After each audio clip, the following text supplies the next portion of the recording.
Cam, tell us about last week first. I mean, Big Ten Defensive Player of the Week, and just talk about the 2 picks and the job the defense did at Minnesota.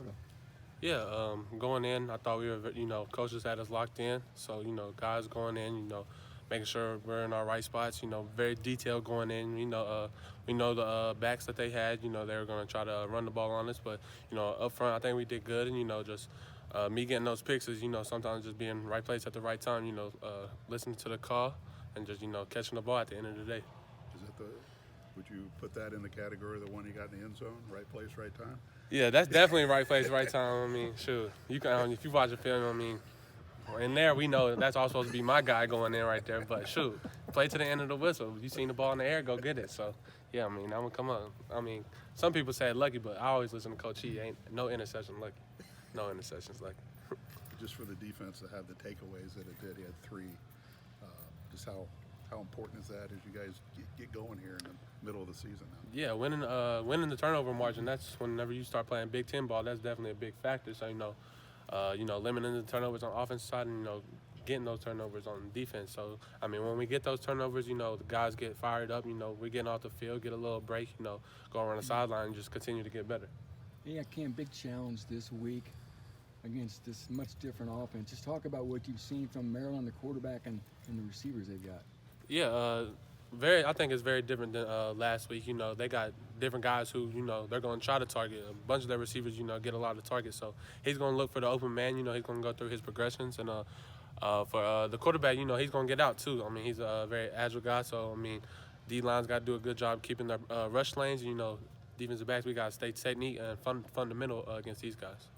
How important has it been for this defense to just travel, play well on the road, especially in these past 2 seasons? You guys have had a lot of success in and out of the conference just in some of these road games. Yeah, the way we look at it, to me, as a whole, I think that's just an advantage for us. We like coming in there and, being the underdogs, as everybody always says, but, we're trying to flip that role. But, yeah, going in as a defense, we're ready to make a statement. So whenever we got there on their home turf, we're ready to show people that we're not here to back down. We're here to do our job just like we was at home. Just the confidence this defense has now. It seems like the play that was made at the end of the Florida Atlantic game has kind of put you guys in a different position from a confidence standpoint. Oh, yeah. Shoot, whenever we go out on the field, the coaches, they're telling us, that at the end of the game, it's going to end up in our hands. So, they want us to be ready at all times. So, getting those turnovers like that at the end of the game, that's definitely boosting our confidence, see that, the defense side of the ball is making plays and, win those games. So, just going forward, we're just trying to keep making those plays and, just keep the morale up, keep going, every day get better. Just from a teammate's perspective, the job Corey Trice has done to, work back from the injury he sustained last year and kind of get back to form here early on in this season. Yeah, Corey Trice. Whenever I'm lined up with Corey, sometimes I'm not sure. I ain't even got to worry about that side of the field. I know he got it locked down. So he's a veteran guy. He know what stuff's gonna come out of certain situations, stuff like that. So yeah, when he on the field, and definitely just his work habits. He worked all season, to get that knee back right and.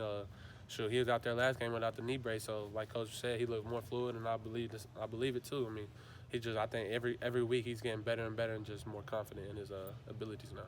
He was around the ball a lot last week too.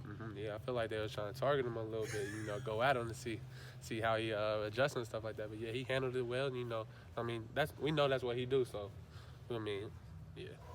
Just Bryce Hampton goes from not playing in a game to playing last week and playing a significant role and making an impact. From your viewpoint, how did he handle that and then get back on the side of getting more snaps? Yeah, after the Syracuse game, of course you could point your finger at Bryce and be like, you shouldn't have got beat right there. But a whole bunch of other factors led up to that. So of course, not that play is why we lost that game. So we just telling Bryce is older guys. He's an older guy too. Coming in and playing at this division is different. So when plays do like that happen, just got to forget about it. That's what we told forget about it. Your opportunity is gonna come again. You don't know when it's gonna be, but Minnesota, his opportunity came again. Like you've seen, he made some big plays for us. So I feel like for himself, and he just gave more confidence for Coach E to put him in the game. To trust him a little bit more. Just the way he bounced back. Oh yeah, definitely. You know, especially because of course when you go out there and you got scored on something like that, you know you going out there thinking, oh, they about to try to target me. So I mean, he was probably he's gonna be on his toes for that game. I mean, so when the opportunity comes, you gotta make it the best.